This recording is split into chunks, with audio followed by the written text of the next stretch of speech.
How do the world's most successful creatives stay focused, continuously come up with new ideas, and even keep getting booked for new jobs?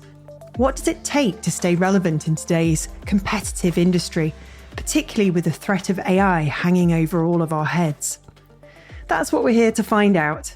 This week's guest is the incredibly talented illustrator and visual storyteller Christoph Niemann. Christoph's work has graced the covers of The New Yorker, National Geographic, and the New York Times magazine, and captured the hearts of art lovers around the world. His unique ability to blend humour with poignancy and simplicity with depth makes his illustrations instantly recognisable. In this episode, we'll explore the essential elements of Christoph's creative process. For many of you, his approach will resonate deeply as it mirrors the universal challenges and joys of creative work. Christoph believes that the process itself is an integral part of the final artwork, emphasising that the journey is just as important as the destination. We'll also delve into what it takes to be a successful illustrator in today's competitive environment. Christoph will share his insights on how the industry has evolved over the past 2 decades, discussing the significant changes in publishing that have led to fewer traditional opportunities and how the demands from brands have shifted, influencing the kind of work produced. Moreover, we'll discuss the role of AI in art and illustration. As technology continues to advance, Christoph will offer his perspective on how this impacts the field and where it might lead us. We'll consider the importance of human authenticity and how it could be the key to thriving in a world where digital and artificial creations are becoming ever more prevalent. But while talent can spark an artist's journey, it's relentless hard work and dedication that can carve out a successful career. Christoph is here to remind us that no matter the changes and challenges, continuing to push through is what really makes the difference.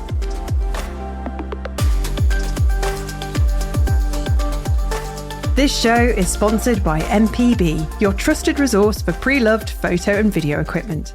As the world's largest online platform for used photography and videography gear, MPB brings the market to your doorstep. Whether you're in the market for a camera upgrade or ready to pass on your cherished equipment, MPB makes the process seamless. With instant quotes, complimentary shipping, and swift payment, it's the ultimate destination for all your photography and videography needs. Experience the ease of trading in the global marketplace at mpb.com.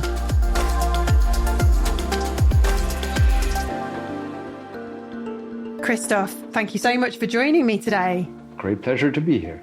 I mean, we are talking to you because we thought you would be the perfect person to delve into the world of the creative process and creative ideas and what it takes to sort of keep coming up with fresh ideas when, you know, if you forgive me for saying you've been doing this for some time. I've been doing this for some time, that's true. So how do you do it? How do you keep coming up with all these fresh, wonderful ideas? Well, I think the most important thing to really remember, and this is an advantage that I think visual artists have compared to people who do sports or also live music, is you just show the good stuff. And that, of course, leads often to a false impression that, you know, like if I make 15 drawings and 13 of them suck and 2 of them are good, I show the 2, everybody thinks I'm a good artist. And this is a huge advantage that I think we have to take advantage of. The downside is I think it creates a false impression that if you look at somebody's portfolio or an exhibition, you think, wow, look, they do fantastic work. And of course, when you're spending time with your own work, you're seeing all the stuff that doesn't work. You see all the dead ends, you see the failed attempts, the half-baked concepts. And this is something that I think you have to constantly remind you of, even after doing this for a while. It's just like, if you have the privilege of spending a lot of time with your art, you can edit out all the stuff you don't want people to see. And that takes a huge amount of pressure off, where you just, you keep working, you keep creating stuff, and in the end, you just show the lucky punches. And this has a huge impact also on the creative process, because all of a sudden you realize it's not about making everything work. It's just about keeping going and just keeping on producing stuff. That said, of course, there's a difference between once you work on an assignment or a deadline, you have to be able to get something. But I think that this is like the most the most kind of important overarching thought. Yeah, I think when you've got a kind of reputation as established as yourself, Christoph, you're so right. It's easy for people to just assume that, oh, you're just going to come out with a couple of ideas and boom. But, you're human like the rest of us. You have your struggles too. I mean, what do you do when you get stuck? Do you sort of go out for a walk? Do you go for a swim? Do you throw your papers at the wall in frustration? Well, I think there's like two things to remember. The one is that being stuck, or like that thing that we call the creative block, in a way, that's the natural way of being. There's like once in a blue moon it happens that you sit there and it flows, or you do a drawing and it just happens. But this is like 1 in 30 times that happens. For me, the normal way of working is like I stare at a piece of paper and there's a problem and I try to solve it. And I come up with like 50 different ways of trying to solve it. And then very slowly you kind of change one thing a quarter of an inch to the left and to the up and to the right. And then you make the red a little redder or the blue a little greener. And then slowly you inch your way towards a result. But there is no thing as like blockage and flow. At least for me, there rarely is. It's like it's a series of tiny, unspectacular decisions. Mm-hmm. And again, it feels wrong. And you can't, even after doing this for a while, I still wondered like, oh, there should be a better way of doing this, or I'm doing it wrong. But from all my experience, from talking to colleagues, this is the only way.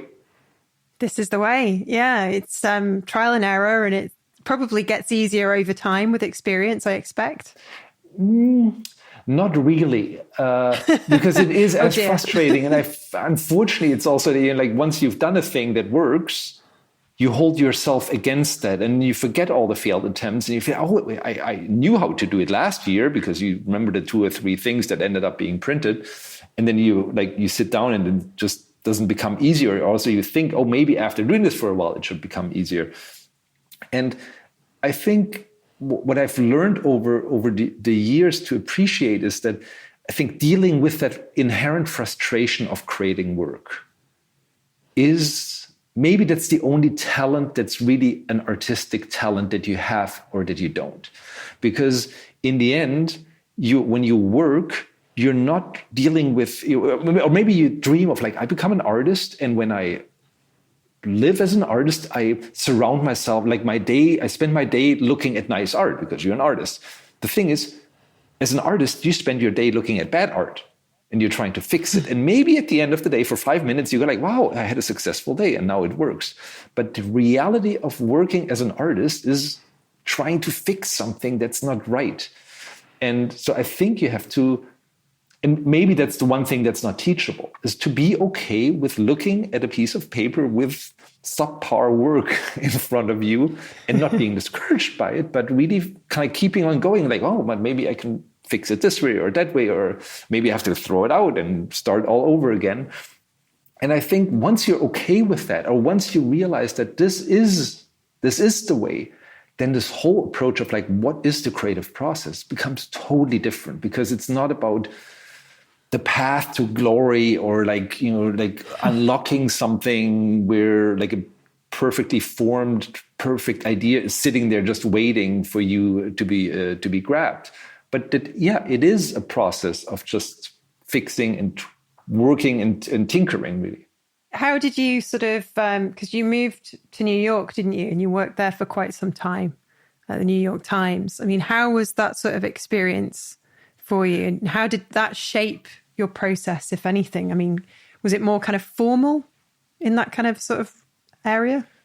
At the beginning, it was incredibly stressful because I mostly worked for magazines and newspapers where you had deadlines from like 48 hours to, I think my record was 40 minutes from phone call to final illustration. And that was a bit rough. And it was like, I was on the phone with the art director and we were kind of discussing things and was drawing simultaneously.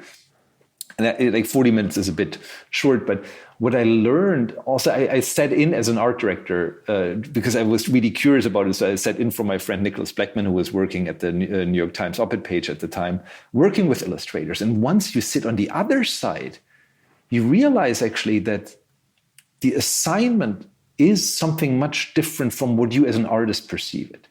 as an artist, you think, oh God, I have to make this most brilliant, wonderful thing. And yes, in a way, you should do something very, very good. But in reality, you need to, first of all, fix the problem of the client. And this is talking really about editorial or about client work. And doing reliable work that really looks at the brief, really solves the editorial content in a professional way, crosses all the boxes. This is very, very difficult. But once you know how to do that, the clients will actually be very happy. And this is something you can learn. You can learn to do that on command. It's what I like to call unembarrassing work. And that should be the threshold. Like, even if you wake me up at 4:00 in the morning, I can do something on interest rates or nuclear proliferation or something. And it might not end up in an annual, but it will be like an emergency room doctor where, like, if somebody comes in bleeding, you have to stop the bleeding. That's kind of like your first job. And I've been doing that for so long that at some point it just felt really good to have this craft at my command, where I feel this is something I can rely on, even if I don't have the best day. And if, like, 5-6 times a year you do something that's like really funny or nice, or you just like have a kind of like a golden moment to create something that might end up in an annual, that's probably all you need 5 or 6 times a year.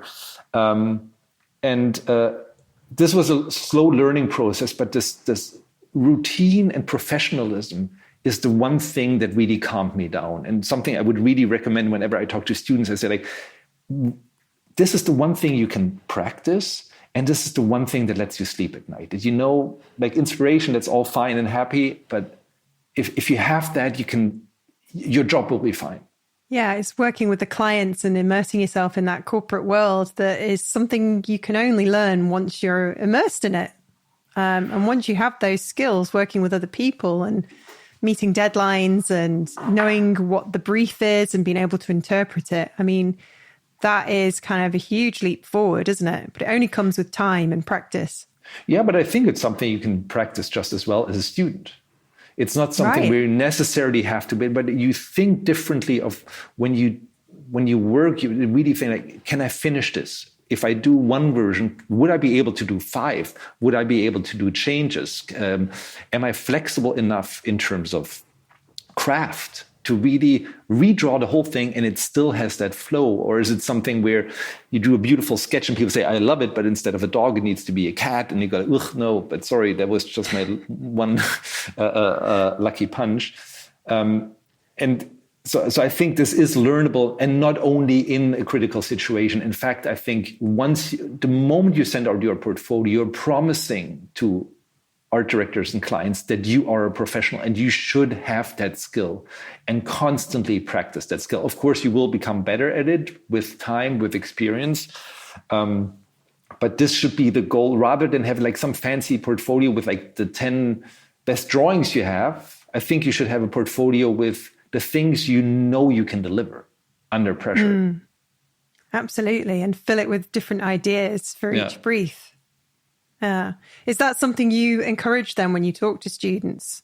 Yeah, I think otherwise I got to say, like, I love this job. It is an absolutely wonderful job. It is very emotionally trying because you kind of constantly promising stuff. You can never repeat yourself. So you're constantly going out there selling stuff that you haven't done yet.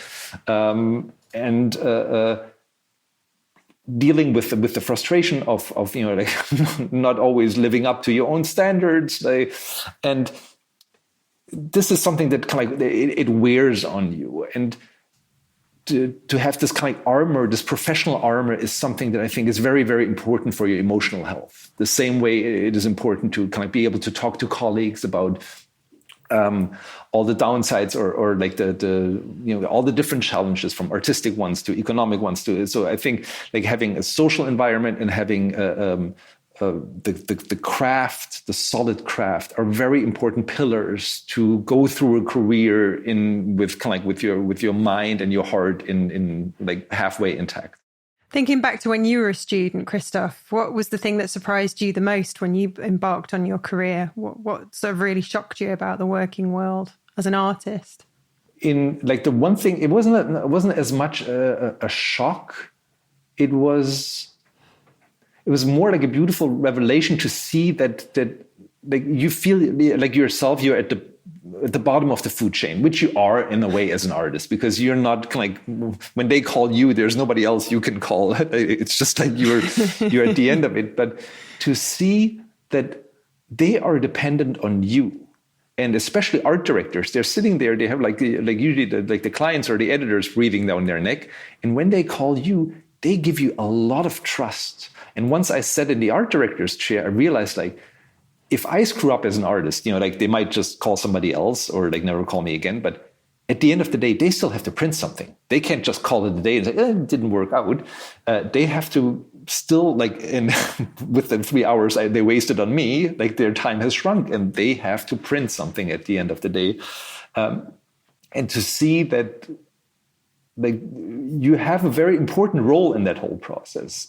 That was a humbling, but also like a great. It's a great experience, because you feel like, yeah, it matters. Like in that process, people and that's a wonderful thing. Most, like really 99% of art directors I work with, they love art. They love illustration. They love the images. They have a huge respect for the artists they work with, and that is just absolutely fantastic. And that hasn't changed. Even the whole field has changed dramatically, kind of like 3 times over alone in the last 15 years. That really is a constant that's absolutely fantastic. Must have been a surprise to realize as well that actually some of those briefs didn't involve much of a brief at all, and that you as the artist were relied upon to come up with the ideas. Well, I was lucky in terms like of art directors trusting me in that, but I think they're like the world of, let's say, assigned art is vastly different. There's like, I would say there's very few, I would say, big ad campaigns that really, where like the artist can say, oh, like here's like 3 sketches let's do them. Often there's like a lot of fear involved. So they might give you these perfectly drafted storyboards. They usually might not come to me, but I know in reality that's a lot of what happens when you get an assignment where essentially it's like pretty much. So I think there's no rule to that.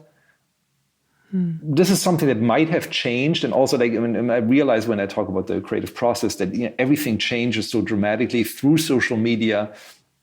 I think clients and art directors have realized that these ideas you come up in a boardroom full of people with a committee that might seem smart, that actually the audience sees through that.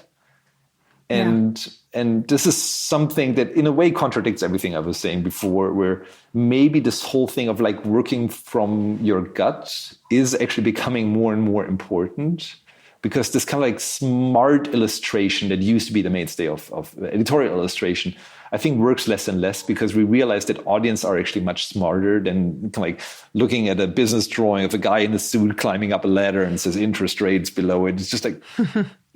You post something like that on Instagram, and you realize people are just laughing, and they want something that comes from the gut. And so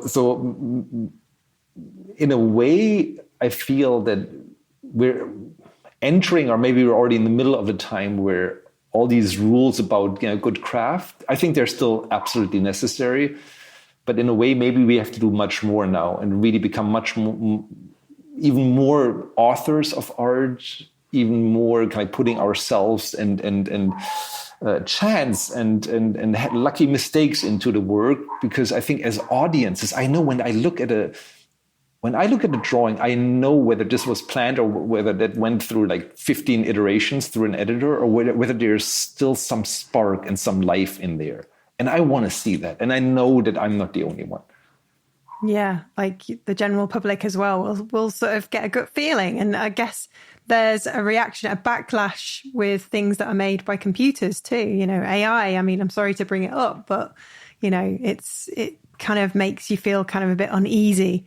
It's more comforting to know that something was created by a human hand. Yeah, I mean, there's two elements to that. The one is that there's a certain look of AI art, like overly realistic, that I was never a big fan of that kind of art. So like I'm even less of a fan of it now. I guess at some point they'll figure out a way to make even more cartoonish hand-drawn art also work. For me, it really matters that a drawing was made by a human being. I feel it's inevitable that AI will happen. It's like, I think, morally terrible how the models are trained on copyrighted material without consent. So that's all bad. I will say that maybe if you, let's say, if you have a little grocery store and you need a drawing of an apple and oranges and grapes, and now you go to Midjourney and whip out drawings of apple, it's probably fine. I wish they would call an illustrator and have them draw it, but they probably wouldn't be able to afford them anyway. Exactly. But still, I'm sure a lot of art assignments will not happen because of that. And this is something that I think we as artists have to get used to. These jobs will not come back. Like, all the dentist websites and just the little clip art things where somebody says, I just need a drawing of whatever it is. And maybe in this case, we have to say, yeah, well, it was nice to have these jobs, but they're gone. But I think so much more art, especially when it really talks about stories, I want a human being at the other end. And once I knew it was would be made by a machine, it would also change my feeling towards the story, because it's not an objective. It's like, if I had I met my girlfriend, I kissed her, and somebody would 2 weeks later tell me she was a robot, I would say, yes, it changes that what it meant to me, even if I hadn't realized it at the time, because it was really sophisticated robot. Well, that's coming in the future, isn't it? I fear it will be. Not in our lifetime, but gosh.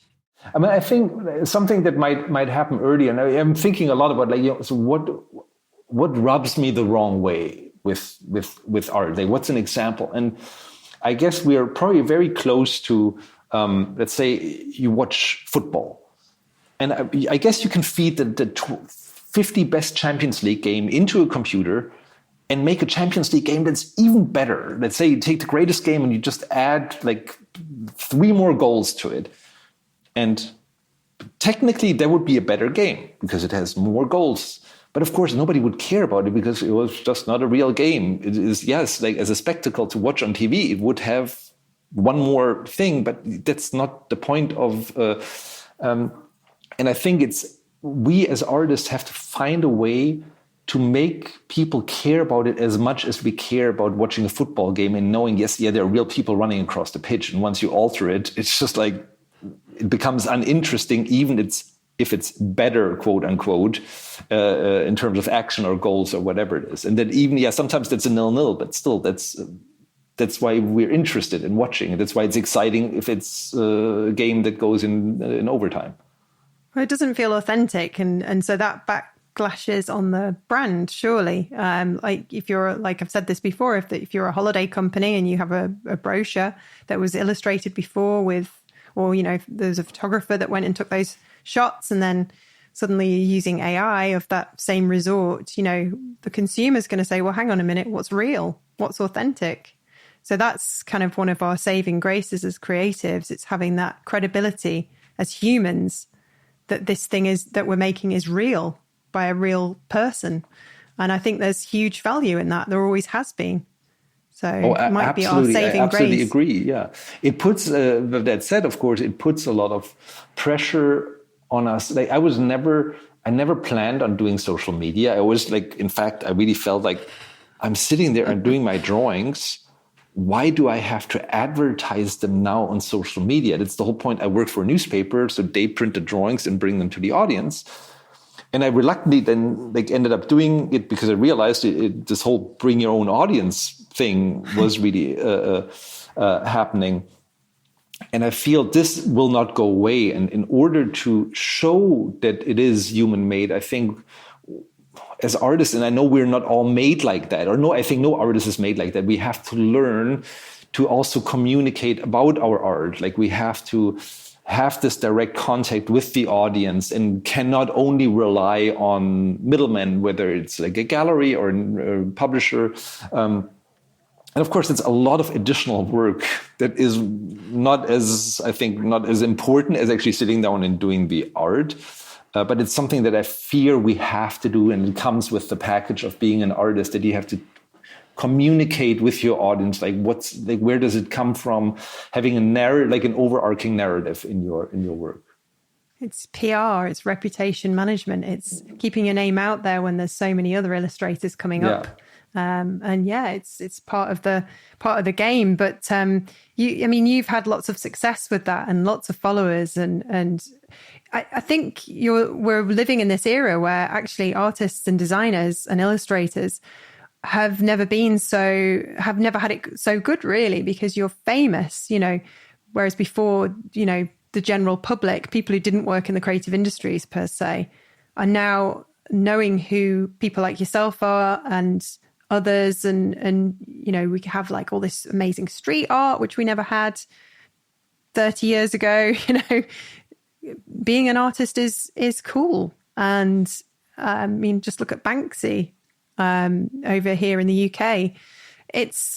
It's never been a better time. So for all this AI stuff that's coming in and how the industry's changed, I understand that it can also be quite sort of intimidating and frightening and can sort of bring out a lot of insecurities. But I have every confidence that's the good stuff's only going to continue for creatives.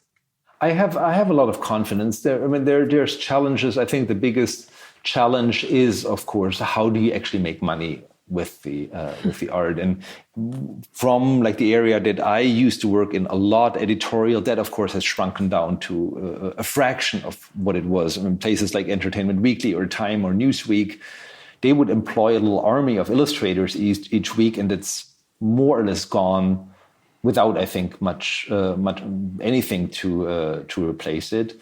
That's sad. Something that has happened, I think, very positively is that you used to, I think it was absolutely mandatory that you would be in America, you had to be like in a 5-mile radius around Times Square. Otherwise, you wouldn't work. And everybody was there. It was kind of like fun. But if you couldn't afford, or if you weren't able to live there, you didn't get work. Now you have, like, when you look at the bylines, there's people in Azerbaijan, in Ukraine, in Israel, in Morocco, like they're working for all these great publications, and they can. So I think the pool of artists has really gotten so much broader, so much more diverse, and the quality has just gone through the roof because of that. And I think this is fantastic. Of course, it also means like the competition is going up. And this is, but I think this is a reality, and that's probably a good reality, because I think ultimately, like your location shouldn't decide on your success, but really the art, the quality of the art that you do. Absolutely. So it's never been a better time to be an artist, because you can literally build your reputation online cheaply and pretty quickly. I mean, that's changed in the last sort of 5 or 6 years, hasn't it? As algorithms have, upset the engagement somewhat. But sadly, some of the industries in which you've been a success in, before, are shrinking. Publishing, for example, because of the internet, because of Google, because of Facebook. Just, it's been happening over 20 years, really. No, it's of course dramatic to see that. And I've always known that you have to constantly change. I've always been very, very active about really like living with change. And when I see something's changing, like being very open to technical developments and so forth. What's baffling is just the rate at which things are changing. It's just, I remember there was like a time, maybe like 2010, where I felt, okay, I figured that whole internet thing out, because it felt there was an arc from 2000 to 2010 where everything from really having kind of in 2010 you would have your website, but in like 2000 you would have your website. In 2010 it was like you had social media and they kind of digitized your whole workflow and so forth. And it was like, okay, no, there was like a big chunk of work, but I got it done. And I feel whatever that change was from 2000 to 2010 is then happened from 2010 to 2015. And now it's basically like January to March 2024 has goodness. as much drama as like a whole decade had a while back. Absolutely, Christoph. It's like the conversation at dinner at the moment, isn't it? Like you shake your head and chat with your partner, I presume, and say, "Good grief, what's going to be happening when we retire? Will we have, these things in our house that can, do everything for us?" And, just wondering, because we have no idea how this thing is going to improve. Because there's this other thing now, isn't there? Not ChatGPT, but there's something else that's now even more superior that you can play with, and it's just the rate at which all these kind of things are happening. It's just terrifying. We just don't know what's going to happen, where it's going to go. Yeah, I mean, there is like with AI, it's built by. And I think it shows it's built by people with a certain mindset. And the mindset is that, like ChatGPT has to decide, like if I give it the prompt, it has to decide on what it spits out from like a gazillion possibilities. So it's like the equivalent of like a Google search where you say like, give me the best version. So I think it's built by people who say, well, how do you get the best result for a restaurant recommendation? You take what people like best, mix it up, and you kind of come up with the best idea. And I think this has absolutely nothing to do with making art. Because when I create art, it's not that I'm going like, what are like all the images in the world? And I'm picking up the best stuff and trying to come up with like a top Google search. It's like a strange process where sometimes something that's actually absolutely unpredictable and not the best choice ends up being somehow making sense. And I know it's probably a matter of time until AI figures it out. Right now, I think it is a glorified visual Google search of just like images put together that pretend like they're being something new, but ultimately it's just like a mashup of top Google searches. This will become better. At the moment, I think we're safe for like 5.5 minutes, and then something else will happen.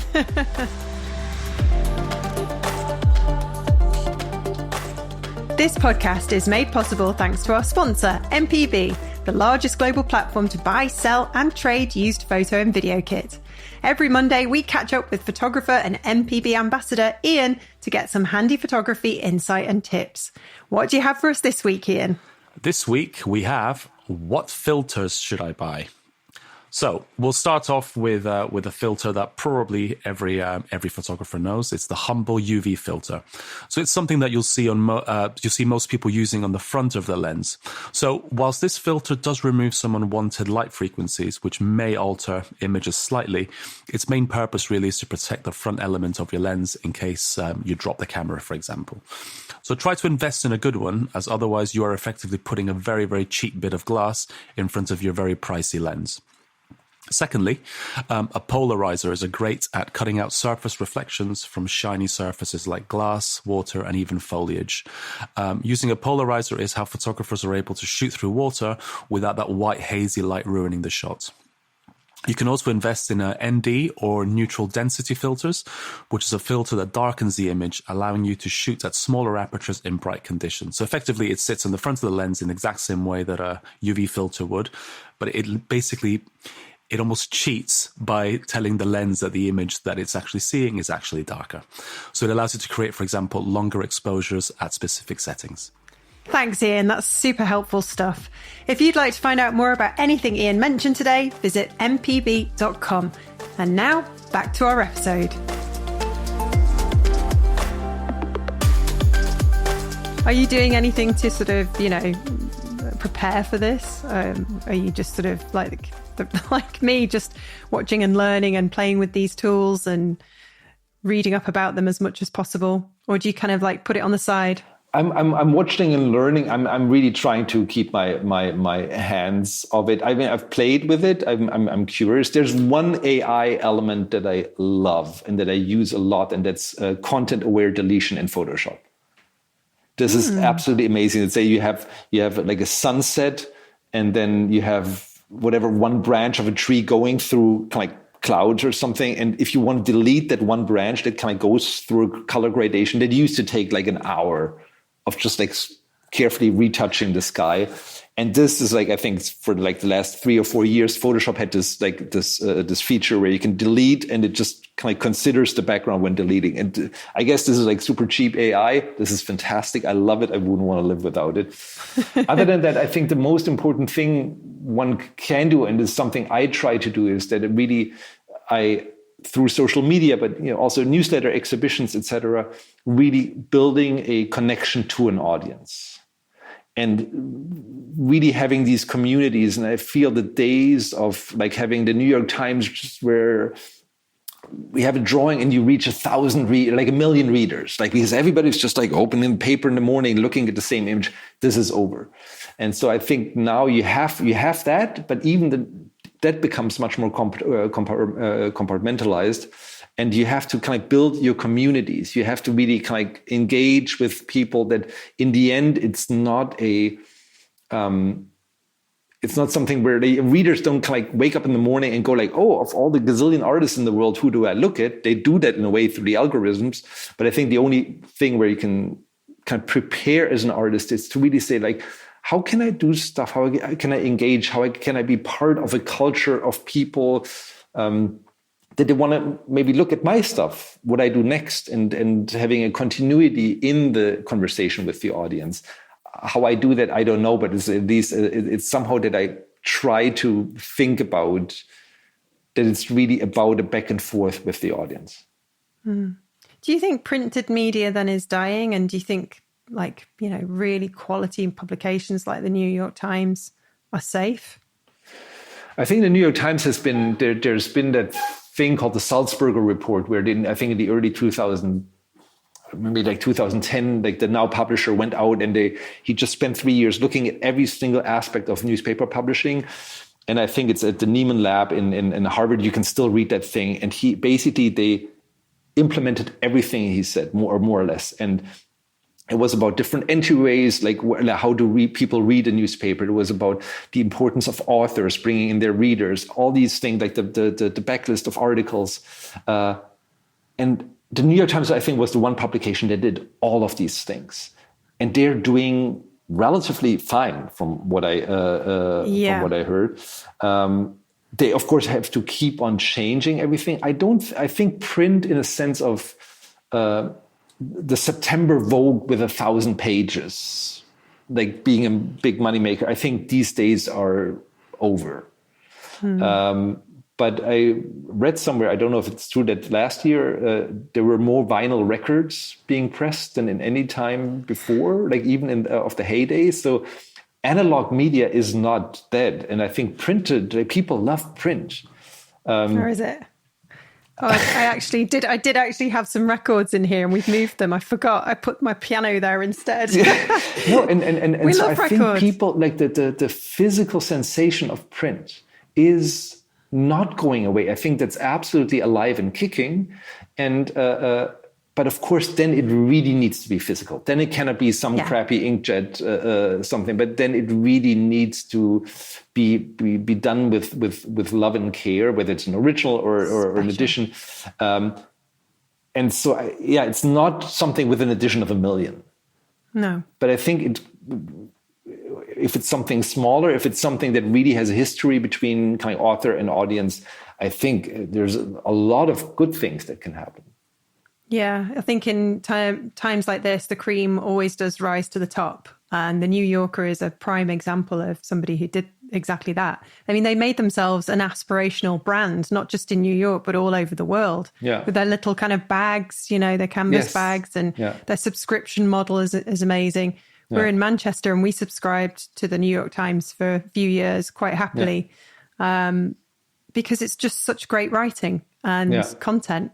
Yeah. And it's one of the few publications that really kind of elevates its illustrators as well. And it's become iconic, their cover. It's just so clever. Yeah.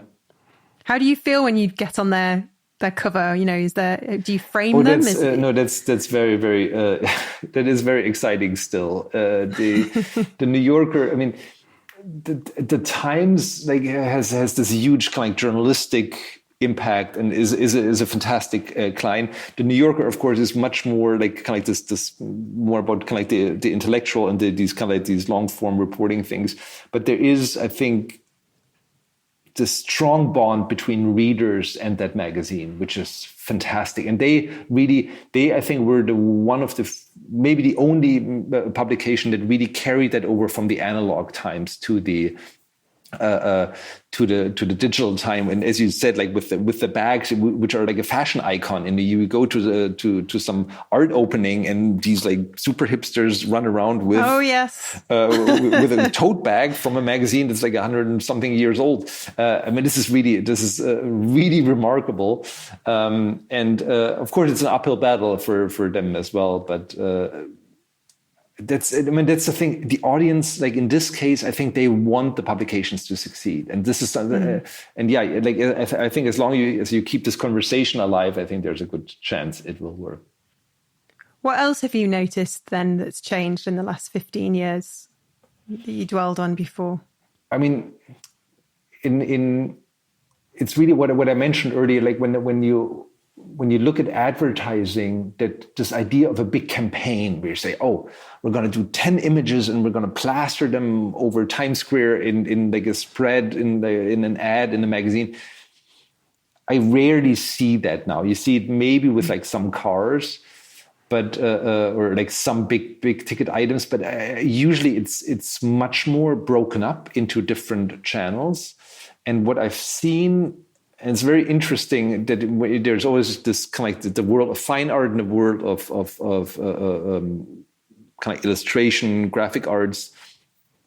These blend together, but not only in a sense that illustrators moving into the fine art space, but really the like fine art people. You see, there's all these people doing kind of like ads for Gucci, and they're ads. They're like for Hermes. And it's perfectly fine and it's good. But I think what these clients are looking for is this weirdness, something that's maybe not smart. And here's like 3 sketches and please pick the nicest ones. And yeah, I'm open to suggestions, but we like something weird and off and crazy. And this is something that I think was extremely rare even 10 years ago.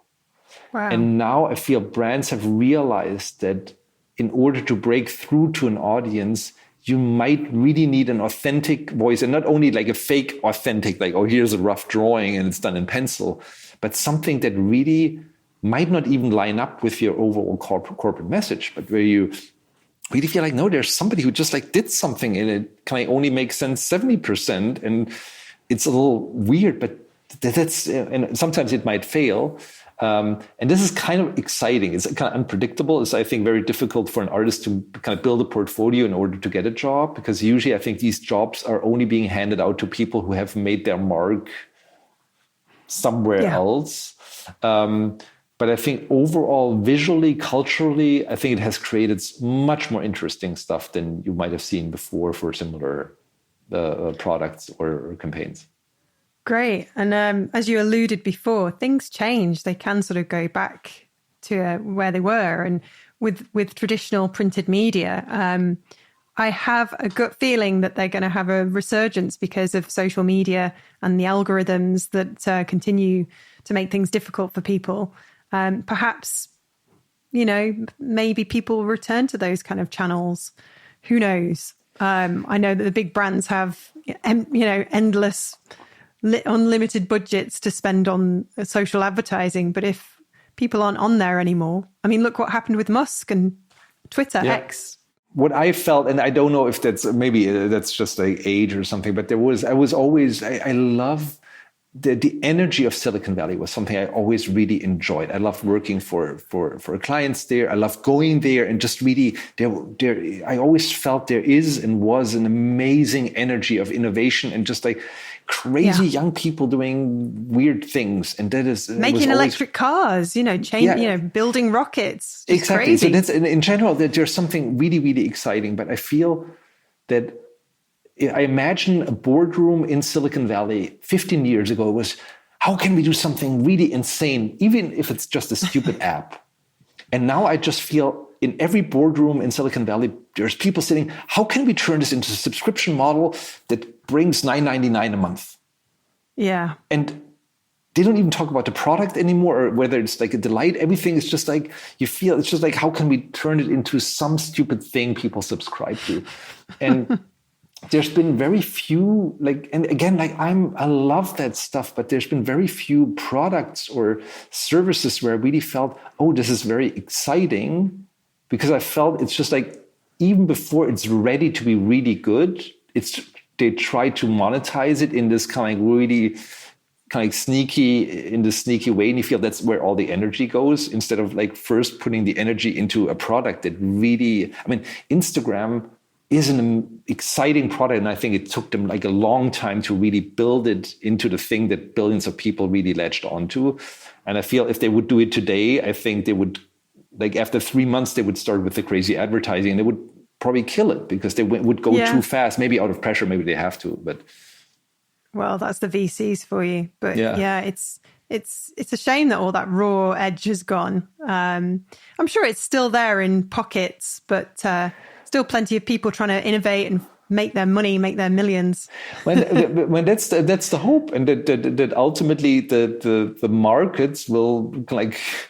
And I don't know if the market will ever solve anything, but in this case, like if they ruin their product, which in a lot of ways I feel people are really ruining the product. I mean, X is a good example, where like once nobody goes there, you can put as much advertising on there as you want. You're not gonna succeed. So I think ultimately you still have to find some way to make an exciting product for people to spend their time there. And I think art can and has to be an important part of that. And if you want it to be a part of it, you have to find a way to also pay artists and make them part of that conversation. And I think like a machine, just like an AI machine, just like churns out images and articles, I can't see that being something that people will turn to on the long run.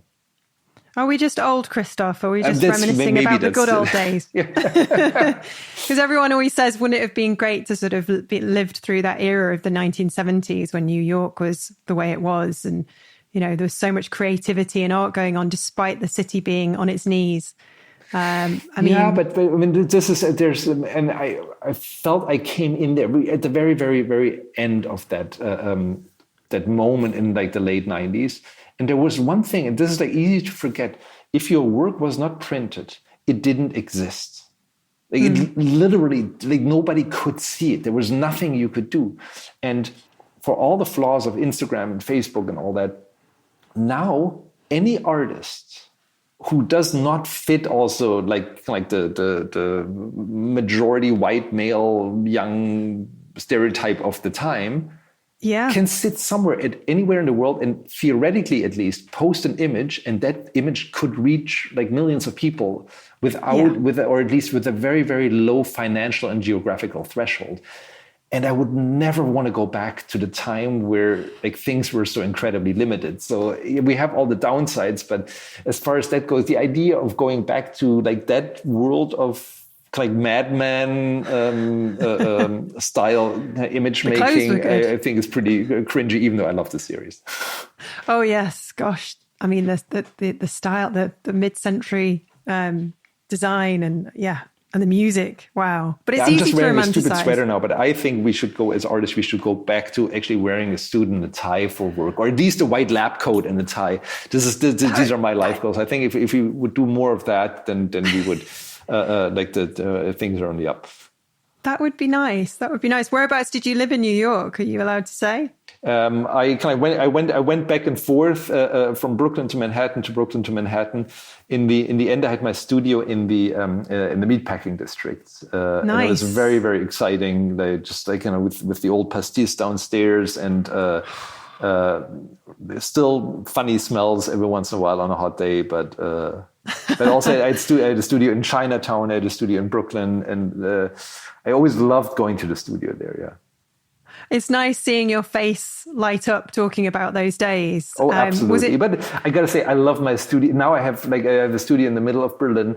I have a little storefront where I can make shows, something I would never, ever been able to do in New York. And I've been so incredibly lucky that every single day that I've worked, I jump with joy going to the studio in the morning. because like, it's a nice studio. I have room. I have like a big computer desk here. I have a big drawing desk over there. And this is like having a studio A and having like a studio that I enjoy going to. It's just like, what a blessing. So good. It must have been so tough going from, an amazing city like New York to somewhere just, so boring and dull like Berlin. Sorry, that's British sarcasm. No, it's really, I mean, it is, they're very, very different places. But yeah, no, for me, it's hard to conceive not to be in a city. And I think there could be like so many other cities that are, I was just in Delhi 3 weeks ago, and what a crazy place. What, like the energy, the youth, it's just absolutely amazing. I don't know if I would be ready to just like up and move there, but it's amazing. And I was in Tokyo last year, completely different end of the spectrum. But for me, I fear it has to be a big city. But as far as that goes, the world is pretty rich at amazing places. Absolutely. And what's the scene like there in Berlin? Is it still sort of, jumping, interesting? It is very interesting. The great thing with Berlin is just like that it's very mixed, people really coming from all over the place. And then when I walk down the street here, I would say you hear German maybe 40% of the time. And that doesn't mean that the rest are like American expats. Most people are speaking English, but it's not necessarily Brits or Americans, but it's like it might be an Italian person speaking to somebody from Ukraine, or somebody from Norway talking to somebody from Brazil.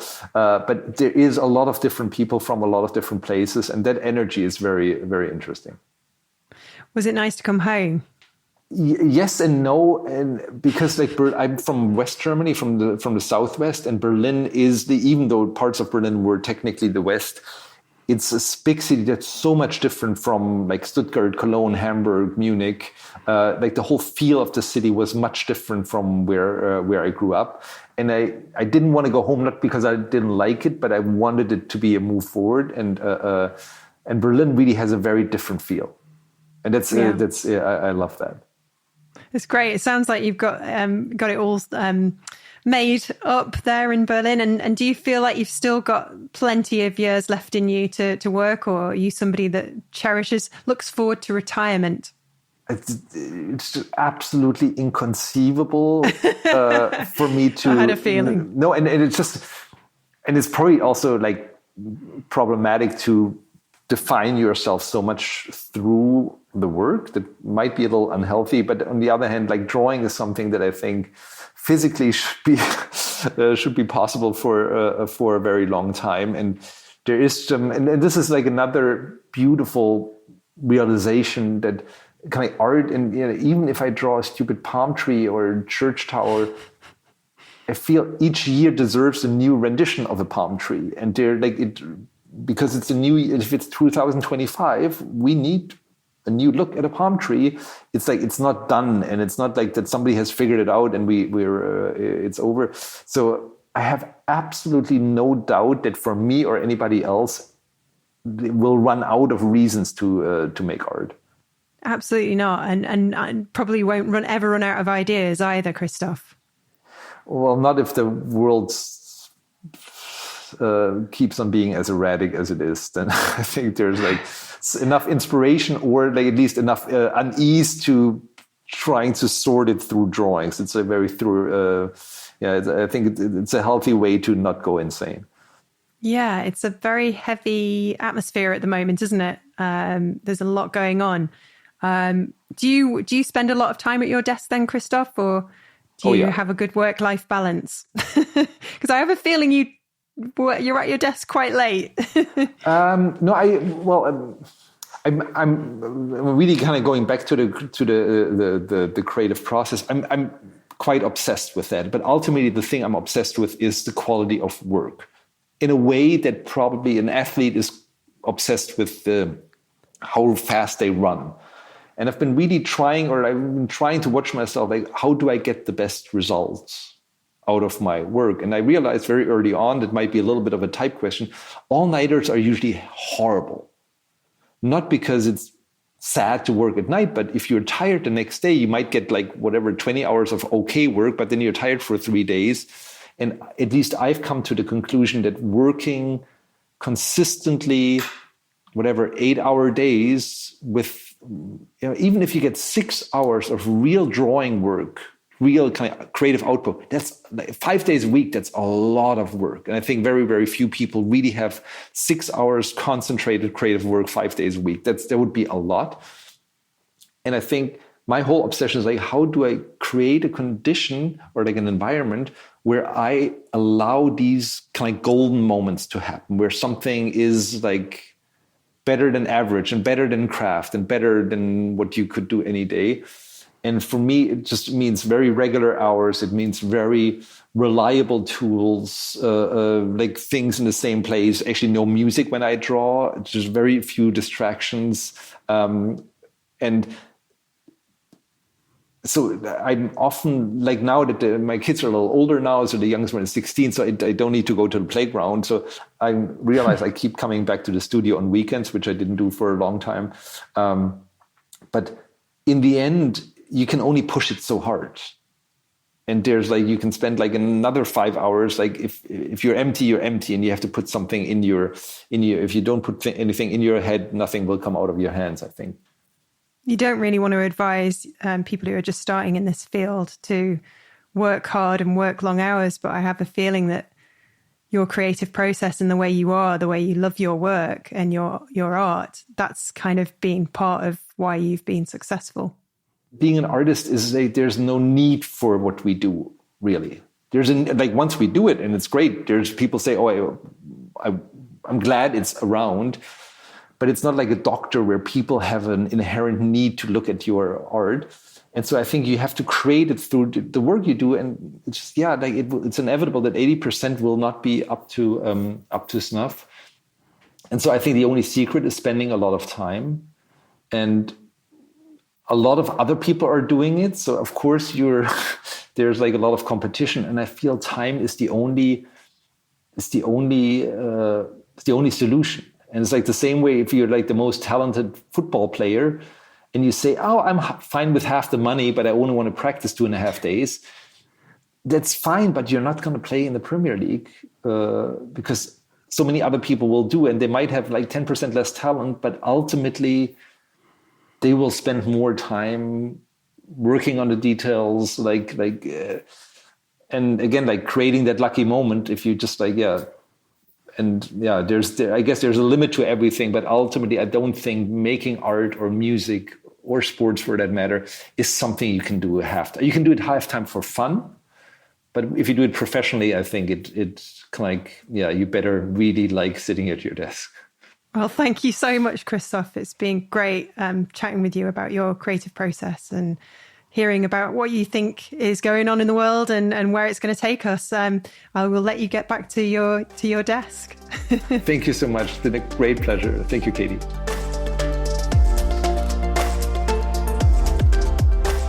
We're signing off now, but the conversation doesn't have to end here. If you're hungry for more insights and stories like the ones we've shared today, head over to creativeboom.com/podcast. That's where you'll find our show notes, including all the juicy details and extra resources from today's episode. And you'll also find our entire archive. And hey, if our show has sparked a little joy in your day, let us spread the word. It's as simple as hitting subscribe wherever you get your podcasts. Leaving us a review would also be incredible, as it helps new listeners discover the show. Your thoughts and feedback mean everything to us. Big thanks once again to our sponsor, MPB. They're not just sponsors, they're an essential resource for any photographer or videographer out there. Whether you're looking to upgrade your kit or ensure your once-loved equipment finds a new home, MPB has you covered. They offer an instant quote, free shipping and fast payment, making it easier than ever to buy, sell and trade used photo and video gear. Make sure you visit mpb.com to find out more and to support a platform that supports us. Until next time.